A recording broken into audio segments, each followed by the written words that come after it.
being. We'll start with a few opening comments and then we'll take a few questions. First of all, just want to make sure to remind everybody that I am fully vaccinated and now fully boosted, and I want to continue to urge all Georgians to talk to their doctor about the benefits of getting the life-saving vaccine or receiving their booster shot.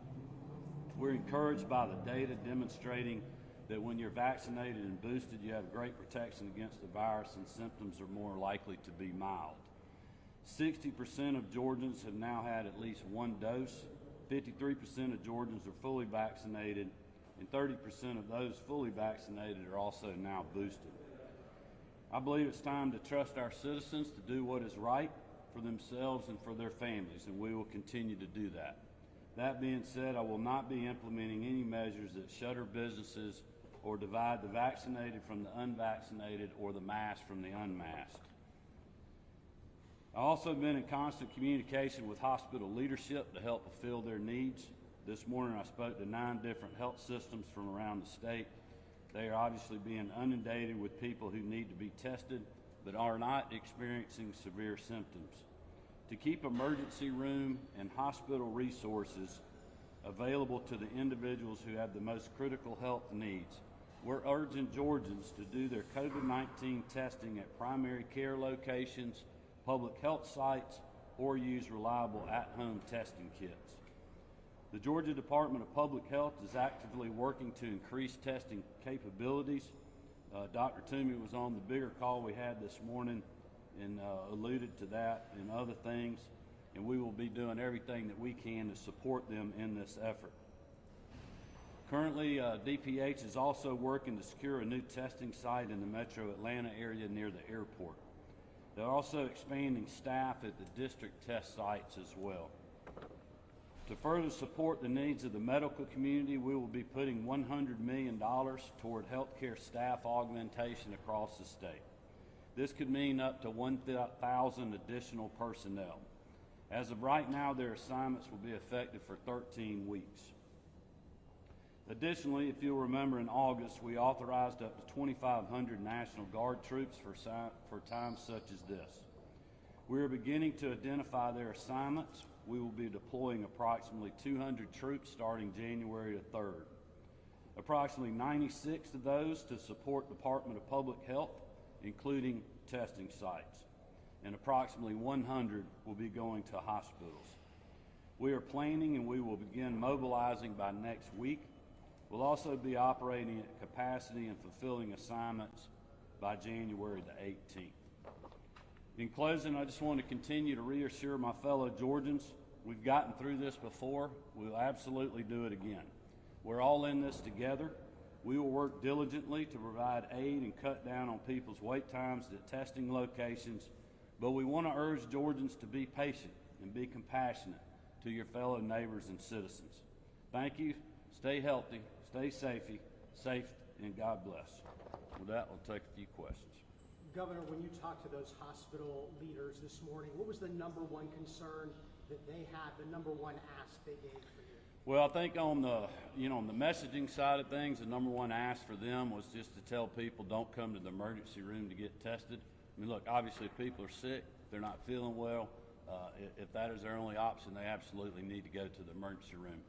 But if people are just simply needing a test, with the amount of hospital staff that's now getting this very rapidly spreading virus that can't work, they're short-staffed as is with the increased volume that they had prior to the COVID numbers popping back up, which every hospital was basically full and at full capacity doing elective surgeries and other normal business in the ERs.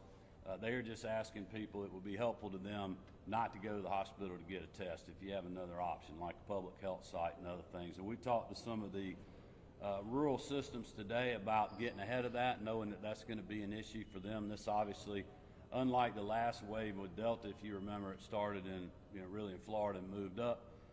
This has started more in the metro area, and we expect to go south and north. So we're giving the rural systems a heads up.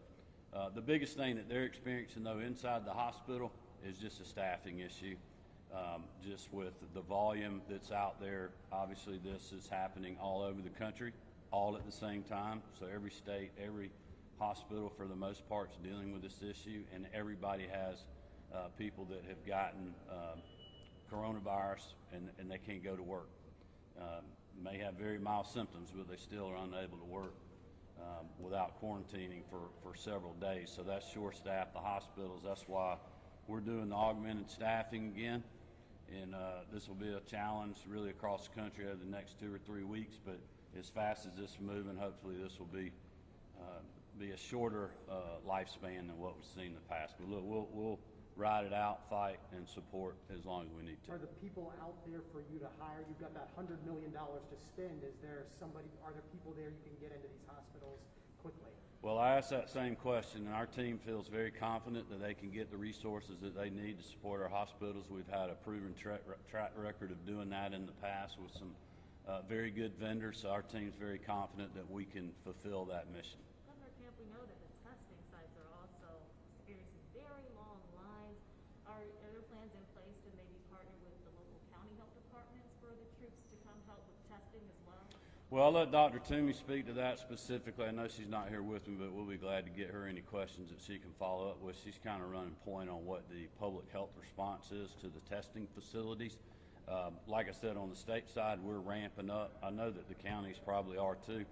But I would just urge people to be patient. I mean, the demand that we're seeing now is unprecedented, not just in Georgia, but all across the country, but just because this virus is spreading so quickly.